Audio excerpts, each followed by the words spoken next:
तो अगर मैं आपसे कहूं कि भारत दुनिया की तीसरी सबसे बड़ी इकोनॉमी वाला देश है, जिसमें पहले नंबर पर चीन, दूसरे नंबर पर यूनाइटेड स्टेट ऑफ अमेरिका और तीसरे नंबर पर हमारा देश भारत, तो आप हमसे कहेंगे कि आप तो बिल्कुल पूरा पूरा झूठ बोल रहे हैं। लेकिन दोस्तों, मैं आपको बता दूं कि मैं कोई मजाक नहीं कर रहा हूं, बल्कि यह बात सच है कि इस समय भारत दुनिया की तीसरी सबसे बड़ी इकोनॉमी वाला देश है। लेकिन जानबूझकर भारत की इकोनॉमी को कम आंक करके दिखाया जाता है, जिससे आज भारत की इकोनॉमी चौथे नंबर पर देखने की मिलती है। क्योंकि आप लोगों को अभी तक यही मालूम है कि भारत की अर्थव्यवस्था ज्यादा से ज्यादा 4.1 ट्रिलियन डॉलर की ही है। लेकिन हाल ही में नीति आयोग ने इस बात को बताया कि एक्चुअल में ऐसा नहीं है। भारत इकोनॉमी को जानबूझकर कम करके दिखाया जाता है, लेकिन जब पीपीपी के टर्म में देखा जाए तो एक्चुअल में अमेरिका की इकोनॉमी जितनी है, उसके आधे से भी ज्यादा, करीब 15 ट्रिलियन की इंडियन इकोनॉमी देखने को मिलती है। और इस हिसाब से भारत दुनिया की तीसरी सबसे बड़ी इकोनॉमी है। लेकिन सवाल उठता है कि जब भारत की इकोनॉमी वाकई में दुनिया की तीसरी सबसे बड़ी इकोनॉमी है और उसका साइज 15 ट्रिलियन डॉलर है, तो क्या भारत की इकोनॉमी को इसीलिए कम करके दिखाया जाता है कि हमेशा भारत पीछे रहे, या फिर इसका कोई और बड़ा कारण है? तो चलिए ये सब जानकारी को बेहद ही आसान शब्दों में समझते हैं। लेकिन भारत के तीसरी इकोनॉमी बनने की खुशखबरी हम आपके लिए लाए हैं, जिसे शायद ही आपने पहले सुना हो। उसके आगे बढ़ने से पहले इस वीडियो को लाइक करके चैनल को सब्सक्राइब कर लीजिए, क्योंकि आपके लिए तो 1 सेकंड का काम है, लेकिन इससे हमारी काफी बड़ी मदद होती है। देखिए, हर चीज के देखने के दो नजरिया और अलग अलग पहलू होते हैं। उसी तरीके से किसी देश की इकोनॉमी को देखने का भी दो नजरिया है।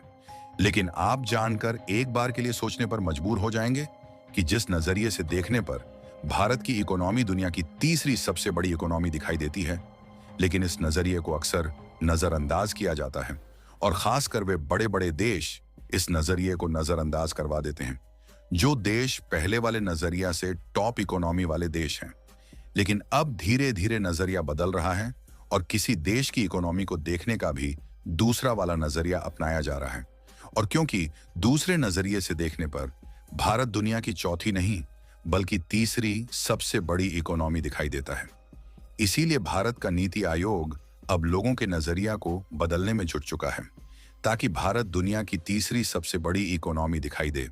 लेकिन फिलहाल में पहला वाला तरीका किस तरीके से भारत को चौथे नंबर पर दिखाने के लिए अपनाया जाता है, इस बात का अंदाजा आप इसी बात से लगा सकते हैं कि जब आप गूगल करेंगे तो आपको मिलेगा कि भारत चौथे नंबर पर है। अब यहीं से शुरू होती है वह कहानी जो कागज और जमीन के बीच का फर्क बताती है। यह कहानी है भारत की नॉमिनल जीडीपी और पीपीपी जीडीपी की। यह कहानी है भारत की उस छुपी हुई ताकत की, जिसे दुनिया अब धीरे धीरे पहचानने लगी है। दरअसल जीडीपी यानी ग्रॉस डोमेस्टिक प्रोडक्ट कहने का मतलब किसी देश के अंदर साल भर में जो चीजें और सेवाएं पैदा हुई, उनका कुल मूल्य कितना था। लेकिन जब इसे मापा जाता है तो दो तरीके होते हैं। पहला है नॉमिनल जीडीपी। इसमें जीडीपी को डॉलर के मुकाबले गिना जाता है, जैसे कोई प्राइस टैग लगाना। और दूसरा है पीपीपी जीडीपी, यानी परचेसिंग पावर पैरिटी। इसमें देखा जाता है कि उस देश में पैसा असल में कितना काम करता है। मान लीजिए आपके पास 500 रुपये हैं। दिल्ली में इससे आप 2 लोगों का खाना खिला सकते हैं, लेकिन अमेरिका में $6 यानी लगभग 500 रुपये में शायद एक कॉफी ही मिले। तो पीपीपी जीडीपी यही बताता है कि आपके पैसे की असली ताकत कितनी है। और इसी वजह से भारत पीपीपी के हिसाब से तीसरे नंबर पर है, क्योंकि जब नॉमिनल जीडीपी के हिसाब से देखा जाए तो पहले नंबर पर यूनाइटेड स्टेट्स ऑफ अमेरिका है, जहां इसकी इकोनॉमी का साइज 30.5 ट्रिलियन डॉलर है। वहीं नॉमिनल जीडीपी के हिसाब से दुनिया की दूसरी सबसे बड़ी इकोनॉमी वाला देश चीन है, जहां उनकी इकोनॉमी का साइज 1 ट्रिलियन डॉलर से ज्यादा है। ठीक इसी तरीके से जर्मनी की इकोनॉमी 4.7 ट्रिलियन के साथ साथ तीसरी सबसे बड़ी अर्थव्यवस्था है। तो वहीं इस समय भारत 4.18 ट्रिलियन डॉलर की नॉमिनल जीडीपी के साथ दुनिया की चौथी सबसे बड़ी इकोनॉमी वाला देश माना जाता है। जबकि पीपीपी जीडीपी यानी कि परचेसिंग पावर पैरिटी के टर्म में देखा जाए, चीन की इकोनॉमी 39 ट्रिलियन और यूनाइटेड स्टेट की इकोनॉमी 30 ट्रिलियन। तो वहीं भारत की इकोनॉमी का साइज 17 ट्रिलियन डॉलर से भी ऊपर देखने को मिलता है। और इस बात को खुद भारत की नीति आयोग ने अपने बयान में कहा है कि जब पीपीपी के नजरिया से देखा जाए तो भारत की इकोनॉमी 15 ट्रिलियन से भी ज्यादा है, जो कि अमेरिका की आधी से भी ज्यादा है। जबकि जापान और जर्मनी, जो भारत के आगे आगे कूदते रहते हैं, वह इस हिसाब से पीछे चले जाते हैं। यानी अगर आप जमीन की हकीकत में देखें तो भारत अब भी सबसे बड़ी ताकतों में से एक है। अमेरिका और चीन के बाद हमारा नंबर आता है, लेकिन बहुत लोग सिर्फ नॉमिनल जीडीपी देख लेते हैं और कहते हैं भारत अभी पीछे है। पर असलियत में अगर आप बाजार में जाएं, किराना खरीदें या कोई सर्विस लें तो भारत में चीजें सस्ती हैं। इसीलिए हमारा पैसा ज्यादा चलता है। और इसी बात को पीपीपी यानी परचेसिंग पावर पैरिटी बताता है। और भारत की इकोनॉमी सिर्फ नंबरों की कहानी नहीं है, यह कहानी है 14 करोड़ सपनों की। क्योंकि भारत में 65% से ज्यादा आबादी 35 साल से कम उम्र की है। इतनी युवा जनसंख्या अमेरिका या यूरोप के पास नहीं है। साथ ही भारत ने यूपीआई जैसे पेमेंट सिस्टम से दुनिया को चौंका दिया। आज हर महीने 10,200 करोड़ से ज्यादा ट्रांजैक्शन सिर्फ यूपीआई से होते हैं। अफ्रीका, मध्य एशिया और अब यूरोप के कई देश भारत से यूपीआई टेक्नोलॉजी लेने की कोशिश में हैं। इसके अलावा सर्विस सेक्टर में भी हमारा दबदबा है। आईटी, हेल्थ केयर, टेलीकॉम में भारत आज दुनिया का बैकबोन बन चुका है। इन्फोसिस, टीसीएस, वाइप्रो जैसी कंपनियां अब अमेरिकी कंपनियों को टेक्नोलॉजी मुहैया करा रही हैं, जिसमें मेक इन इंडिया और माई हुआ मैन्युफैक्चरिंग की तो बात ही अलग है।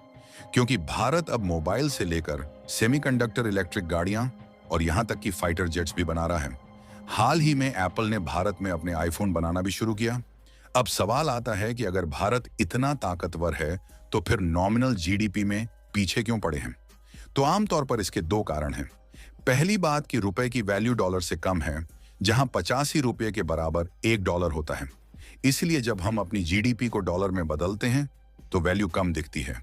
और दूसरा कारण यह है कि भारत में चीजें सस्ती हैं।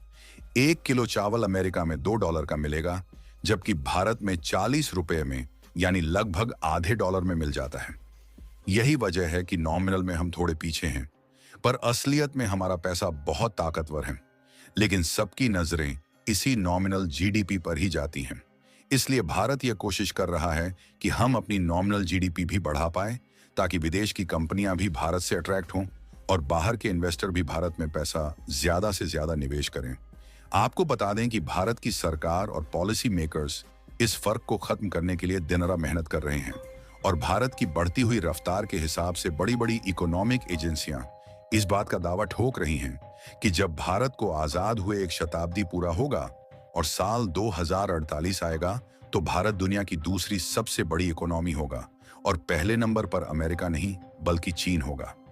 बाकी अगर आप लोग भारत को 3rd लार्जेस्ट इकोनॉमी मानते हैं तो कमेंट बॉक्स में इस बात को मेंशन जरूर करें और इस वीडियो को लाइक करके अपने मित्रों तक शेयर जरूर करें, ताकि उन्हें भी जानकारी मिल सके। इसी तरह और भी नॉलेज वीडियो देखने के लिए चैनल को सब्सक्राइब करके बेल आइकन को ऑल पर जरूर सेलेक्ट करें। जय श्री राम,